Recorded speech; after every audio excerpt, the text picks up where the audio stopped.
person who has lived in the forest for generations be called an encroacher? If we protect the forest, who protects the rights of those who has lived in the forest for generations? So the answer lies in the Forest Rights Act 2006. It is a law which every UPSC aspirants must understand. Hello everyone, in today's video we will decode the Forest Rights Act in a simple and exam oriented point of view. The first point is why the law has been enacted. So the act is enacted basically to correct the historical injustice in which the rights of the forest dwellers and the scheduled tribes has not been recorded or else ignored in majority part of the forest laws. So coming to who is covered in the Forest Rights Act 2006.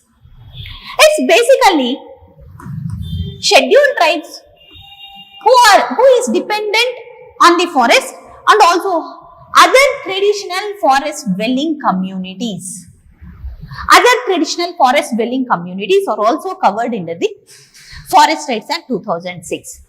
So basically the Forest Rights Act is, the complete name of the Forest Rights Act is Scheduled Tribes and Other Traditional Forest Dwellers Recognition of Forest Rights Act 2006. So coming to what are all the rights it recognizes for the scheduled tribes and other traditional forest dwellers, there are two types of rights which it recognizes. One is individual rights and second one is community rights. The individual rights where directly the individuals or persons can live in the forest and also they can cultivate the land, and second one is community rights in which community as a whole can manage the forest resources and also can collect or they have the rights over the minor forest produce. And coming to implementation process, the Ministry of Tribal Affairs is the one which is implemented the Forest Rights Act. So coming to process of recognition of forest rights, the act follows the bottom-up approach. So first it is the Gram Sabha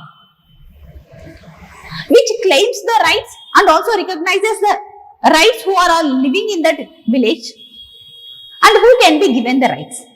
And these claims can be further examined at the subdivisional level committee and also at the district level.